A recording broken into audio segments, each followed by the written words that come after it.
Hello everybody, this is Mithril Zenith, back again with another episode of Mordor, the Depths of Dejanol, the Crusades.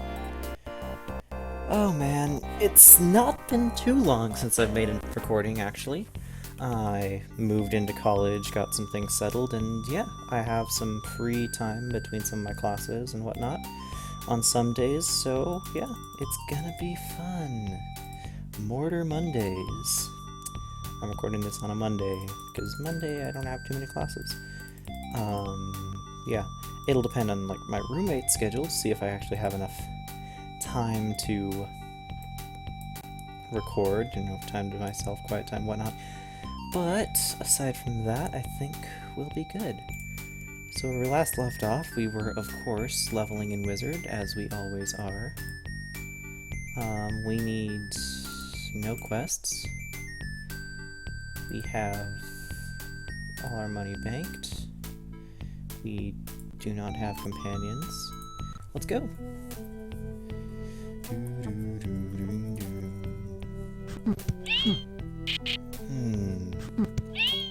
I have been looking into some various I don't know what to call it, just some various different things for role-playing wise. I've been on a hiatus from my current 5th edition D&D campaign for a little while. Just because people's schedules are conflicting and we finished an arc and we're like, okay, that's a decent point to stop for now, get our bearings and figure things out a little bit later. So with that, I thought, hey, that's a treasure chest. That was magically locked. Still enemies to kill. So with that opportunity, I thought, hey, let's read into some different systems. Let's figure some things out. Let's just experiment around a bit. I am poisoned. I'm not poisoned. That was quick. And so yeah, I've been reading a lot of different, like inspirational material, kind of. Pre-made adventures, different systems, that sort of thing. I got these things are glass cannons. Let's kill them quick. What are my buffers? That's what I forgot to do. I forgot to turn in my buffer page so I wouldn't forget everything again, as I want to do. Magic resistance, do your thing. Funny story about magic resistance that I might tell a bit later. But yeah, I got, recently I got the new system Dungeon Crawl Classics, or DCC. I've been reading through that, and, it sounds like a fun game, like an interesting game, but something I might want to at least consider running. That didn't work nearly as well as I hoped. Oh man, my spellcasting abilities are not quite what they need to be.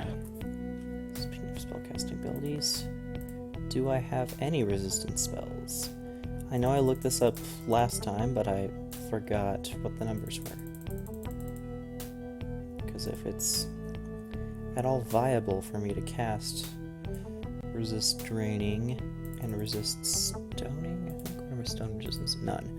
If it's at all viable for me to cast these, I will, but if it's not, then I probably won't. How many spell points do I have? 184.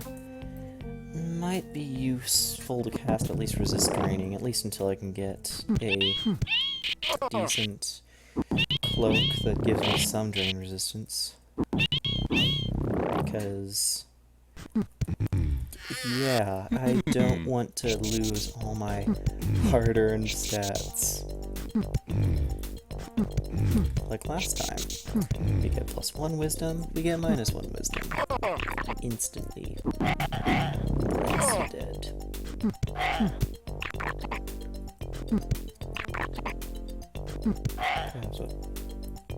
What am I doing? Talking about casting spells on myself when I'm not casting the key spells on myself that I need to be. Oh well. This is what you do when you have been playing for a little while, you get rusty. Yeah, I was reading through the GCC, the included, what are they called? Yeah, the included adventures. Just getting ideas from them.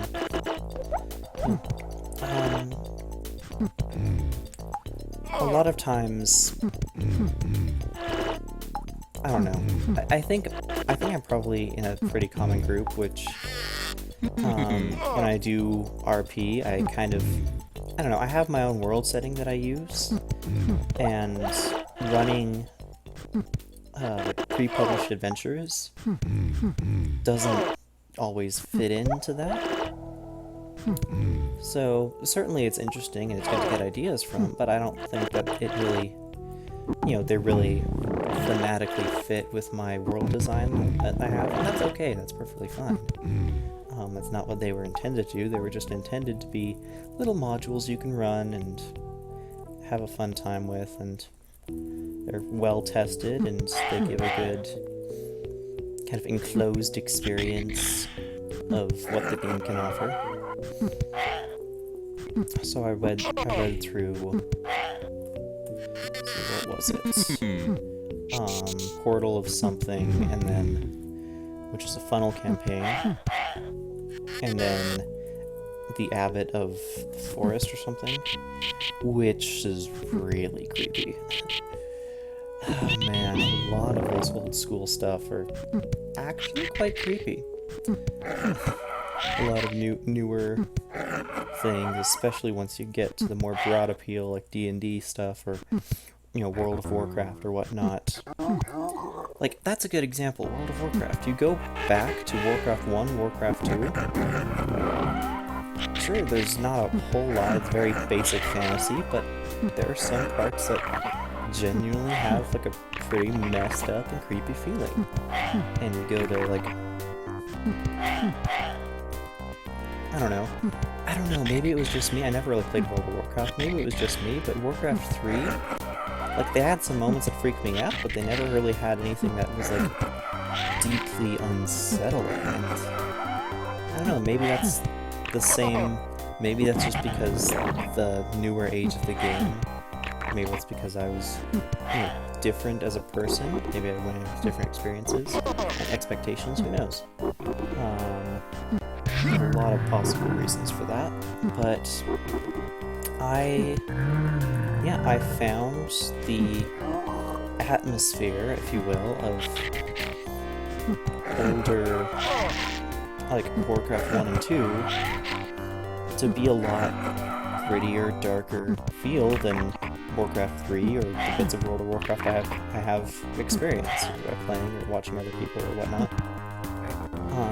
Not to say it's a bad thing that they're going in a different direction, but just saying that it's less creepy. And you get the same sort of things. Like, I read through, like, the starter set adventure for D&D 5th edition, and it's like, okay, that's alright, that's kind of a pretty generic adventure, but it's pretty decent one. And then I go through and I read some of the adventures from, if not even older games, because DCC isn't an older game, its copyright publishing is 2012. If not an older game, at least the newest edition of it, at least a older style game, and it is a lot creepier, a lot more trap focused, a lot more, I don't know how to describe it aside from, it really is meant to put the players on edge, to make them question and doubt things, to make them also, on the other hand, investigate things in a way that, just going up and, doing spot checks or whatever doesn't quite, doesn't really fit. Good example. Okay, here's an example. There's one of the chambers in Abbot of the Forest. Brief story. Basically, there are 5 different chambers, each one made to hold off one of the spirits of death or whatever. There's age, pestilence, war. No, age, pestilence, violence.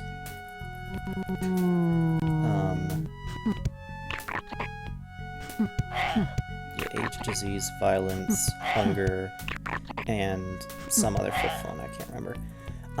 And the abbot was, like, you know, drawn and quartered and had different body parts,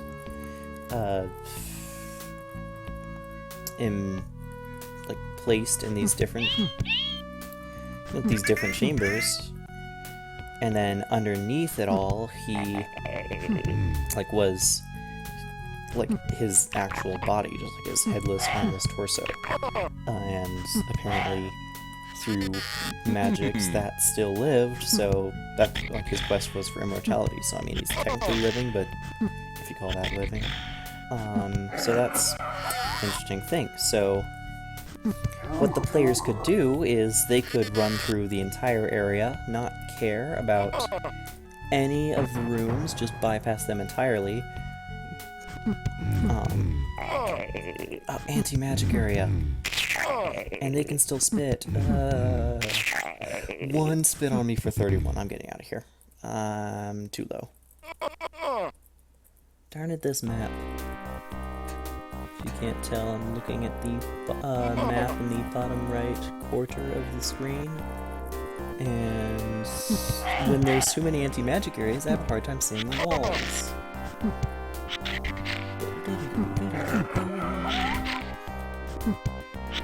But yeah, so players, on one hand, could just bypass everything, ignore all the troubles, not care, you know, just not get stopped by any of it.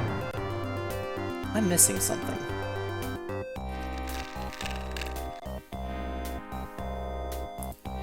How did it take me this long to... Where did that page go? Where's my item page?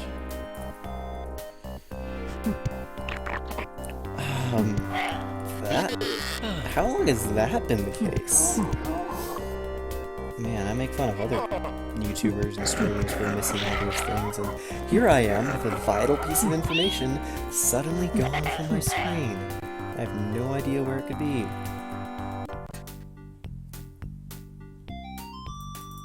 Oh. Well then, I guess I minimized it without realizing. Guess I knew I checked my spells in the dungeon. I remember that for sure. Anyway, I'm never gonna be able to finish this sentence, aren't I? No quests, yay! We might actually get there one of these days, in about 20 more episodes. Items... Unlock... 17...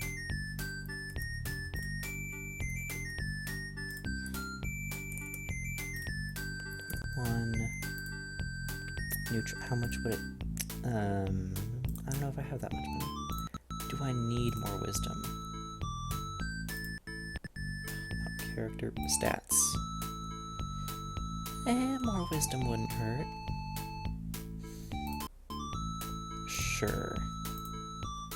Let's realign.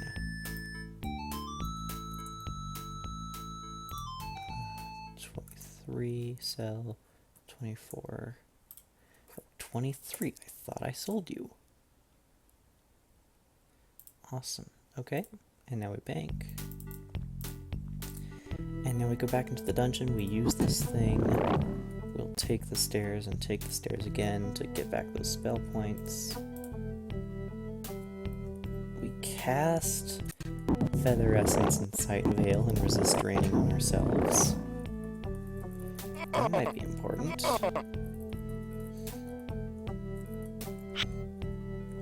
And level 2's respawning.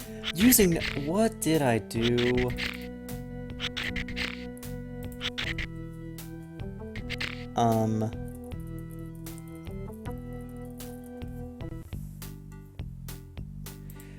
How did that happen? Gosh darn it, what type of weapon was I using? Was it... At least it was just a steel dagger.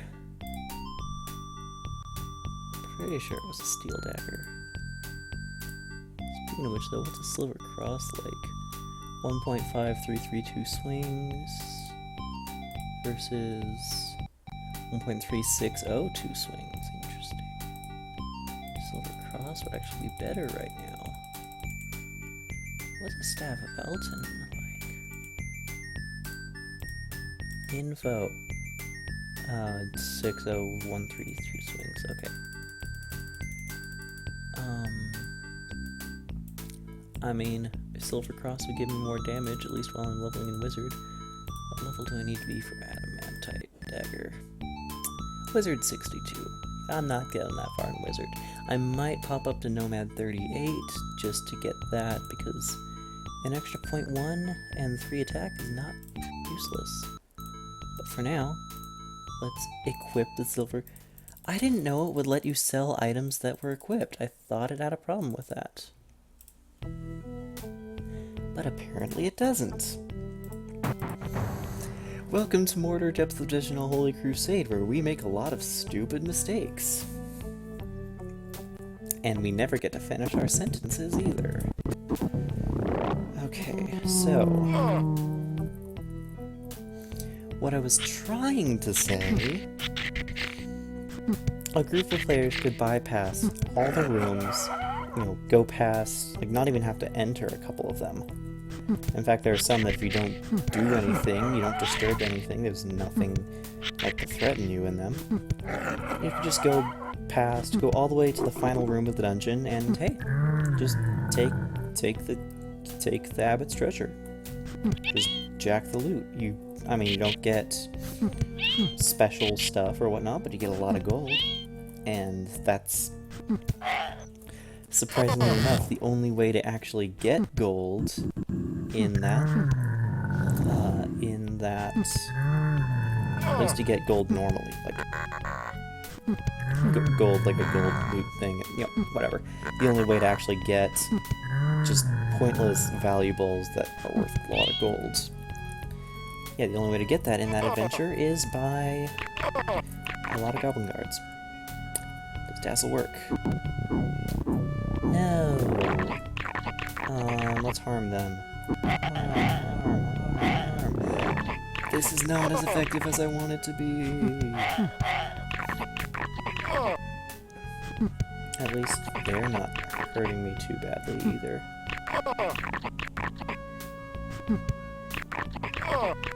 You could be here a little while. Yeah, so you go down to the very last room, and you get treasure, and then you just have to figure out how to get it out.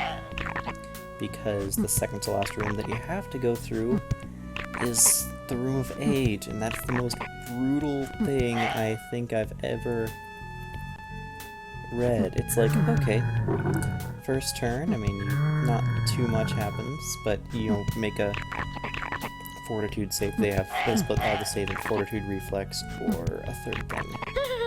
Willpower. Yeah, make a Fortitude save, or how am I going into that room? I could have been stoned super easily. Would not have been good. By the way, welcome to level 3. I don't remember if I've ever been to level 3 before on this character. At least, seriously been to level 3. I kind of just got into autopilot mode and just like, hey, we're on level 3, have fun, let's party.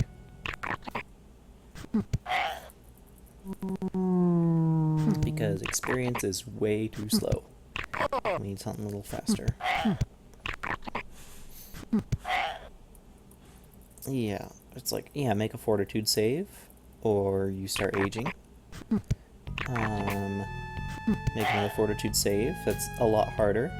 Or you keep aging, and all the stuff you're wearing starts degrading and very quickly.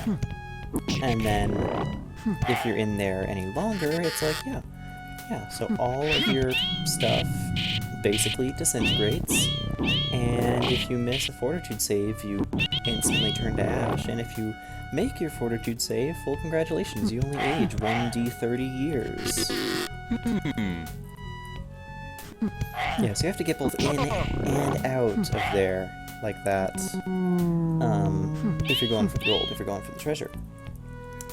But if you collect the relics, by basically disturbing and destroying every other room, kind of, in a way, depends, and doing crazy stupid stuff, which I'll get to in a moment. One of them, I won't spoil the whole thing, but I'll spoil one of them because it's blew my mind just a little bit. Then, when you get to the King's Chamber, Abbot, King, whatever, when you get to the person, you know, the treasure room, basically, instead of being like, hey, there's a lot of treasure, it's like, nope. So there's this giant basin of blood around it, and like earthquake happens, and it starts shaking, and knocks all the treasure down, and buries it, and it's completely, like, you're completely unable to get to it. And then the spirit of the Abbot... That was a blackout trap, we're going home. We are going home, I have no more spells on me. And that's what a blackout trap does. Oh, you think you had spells on you? Nope. Yeah, so the Abbot, like... If you even have... You don't even have to have all the relics, I think. If you even have one of them, then this happens. Basically, an earthquake happens, and the Abbot becomes like an earth giant elemental thing that basically takes the entire dungeon and picks it up, and now you're on the surface fighting this giant thing. Everything else is gone and destroyed, and it's just you and, well, your party fighting this thing. And if he manages to get any of the relics off of you, then, I mean, GG, you're just done. Like, there's nothing you can do. But if you manage to hold them off, then the relics give the person who's holding them +1 to, like, 2 different core stats permanently, which is kind of cool. And the relics themselves can usually be sold for different amounts, but getting them is very tricky. One of them, in particular, is Thief's Gloves. Well, I couldn't use them, even if they did come in good alignment.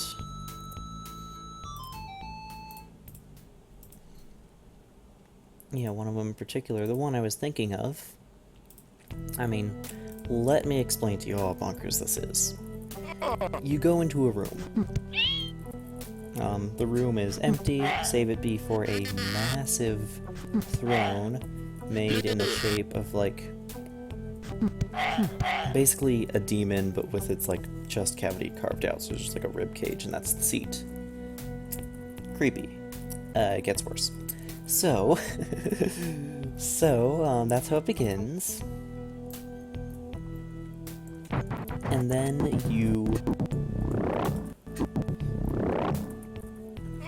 if someone sits on the throne or does something, then when someone sits on the throne or tries to get at the mouth of the demon, which is the very top of the throne, then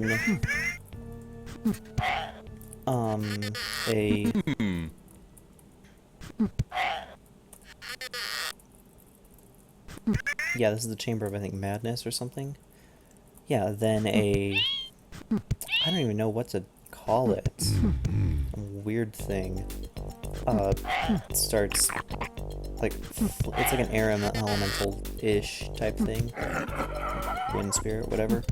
Picks up, like, it just starts slamming you, and whoever it slams, they make a will save, and if they fail the will save, then their personality is pushed into another random player.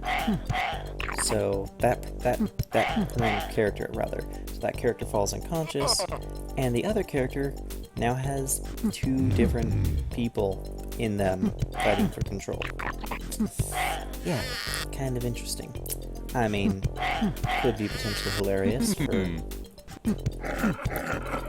for some parties, but, like, the whole point is just to, like, disorient and frustrate the players. That's pretty much it.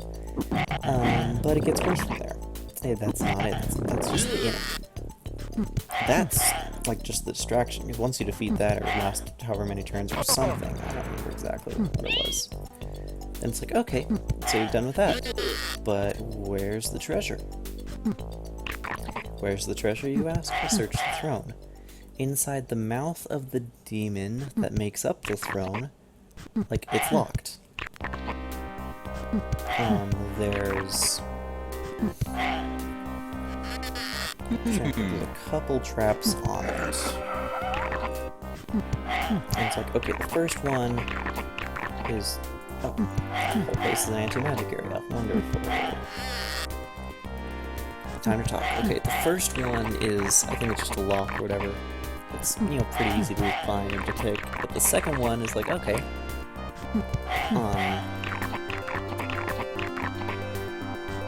If you fail... well, I guess the first one's easy to find, the second one's harder to find. Either way, if you fail opening the thing, the mouth still opens, but that just means you triggered a trap.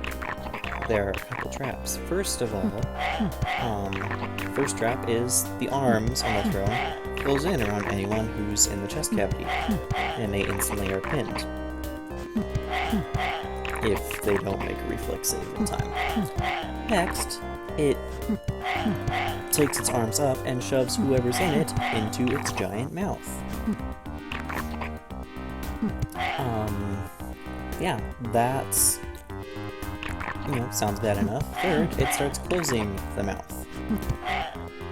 It says specifically other party members can help try to, pin it open to give players another turn, but that's about all it lasts.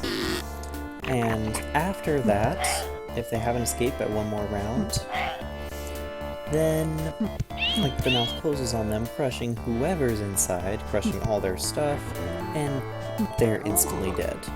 No, doesn't even matter. No damage roll, nothing. Just dead. Just dead.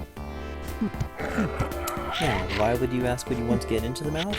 Because in the very back of the throat is where the head of the Abbot is, which is one of the relics you came to collect, and it's worth 500 gold because it's encrusted in gold and gems, and it's all crazy and magical and whatnot. And yeah, that's just the first room too. And even if you don't automatically trigger the traps, trying to get inside the mouth to get the head will automatically trigger the mouth closing. Yeah. Yeah, so, I mean, that's a very brutal experience. If ever anyone else is watching this or listening to this is running Abbot of the Forest, now you know. It is crazy. And that's just, one of the rooms. I'm not going to get into all of them because I don't really remember them. And they're insane. I wonder where this teleport goes. Let's find out! Oh. I wonder if that was random. That might have been random. Or that might have been intentional, I don't know. Stop breathing on me and die, fire gun. Just found the trap, and I get a cutlass. And money. Money's always worth it.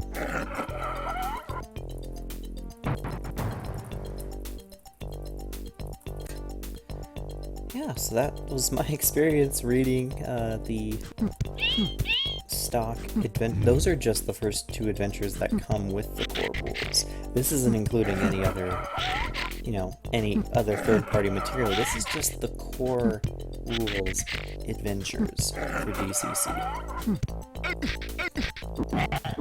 Pretty rough. Pretty rough. Pretty hardcore system. The whole point of the system is meant to be, though, hey, remember back in the old days where characters, live and die, and you could roll one up in 10 minutes, and that'd be that? Yeah, let's go back to those days. And that was the whole point of the system, and for what it's worth, I think they did pretty well. They're yeah, let's go back to the old things, but instead of bogging ourselves down with a lot of the limitations, let's take a couple of newer advances and our own twist on things and pour them into, old school, like original D&D type things. And it's pretty crazy. I haven't gotten a chance to read through all of it, but it's like spell casting is weird. Like every time you fail, then crazy things can happen, and it's like, okay, so you don't have like a limit of spells per day, you have a limit of spells known, and every time you fail a spell or get it within a certain failure range, then you forget the spell. Clerics are interesting because like they have effectively infinite heals, but the failure range is pretty high on them. Especially, and it's determined based on alignment, so if you're healing same alignment, then you're fine. If you're healing opposed alignments, you're not fine, and it's really hard, and bad stuff happens. And yeah.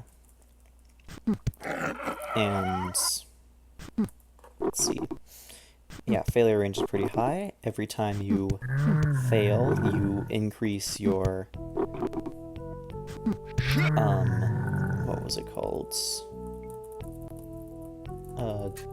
Displeasure or something range, basically, of whatever deity your cleric worships. It's like, yeah, that's the one that's granting you powers, and if you fail or if you do things that they don't agree with, then you have the opportunity of displeasing them, and if you displease them, then bad stuff can happen to you, or they'll at least require, like, you'll be limited at the very least in some manner. Be that, you can't use more healing for the rest of the day, or you can only heal any person once for a certain period, or things like that.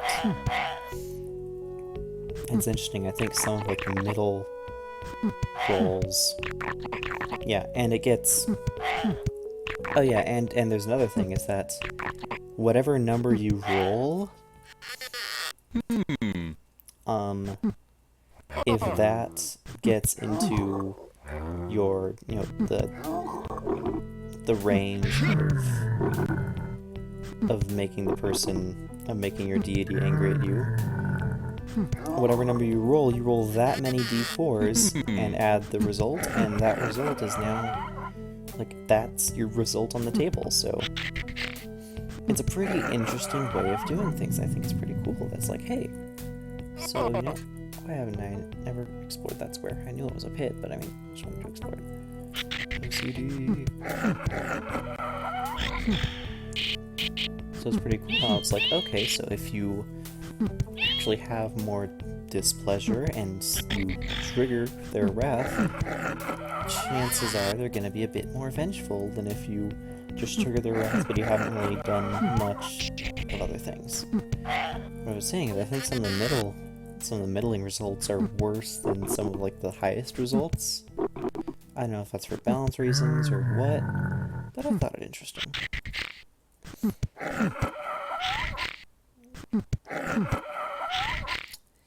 Yeah. So.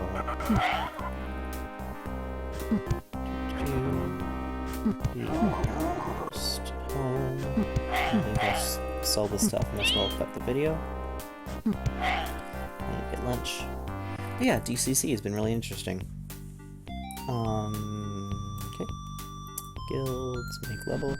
Congratulations, we made 3 levels in just about 30 minutes. I mean, if we keep up this pace, we'll be at level 42 in 14... just a little over 2 hours. I mean, that's not too bad. That's only 4 or 5 more episodes, maybe.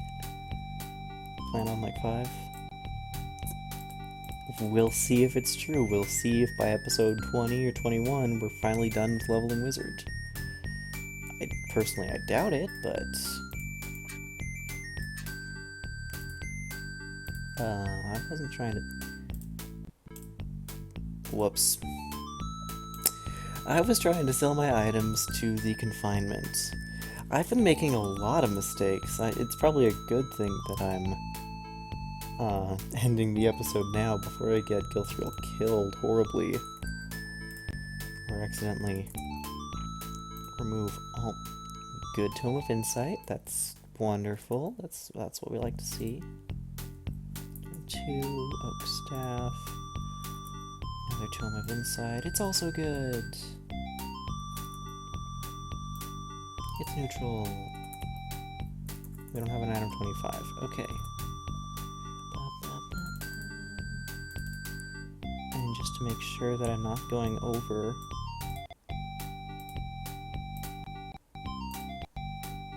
Stats. Okay.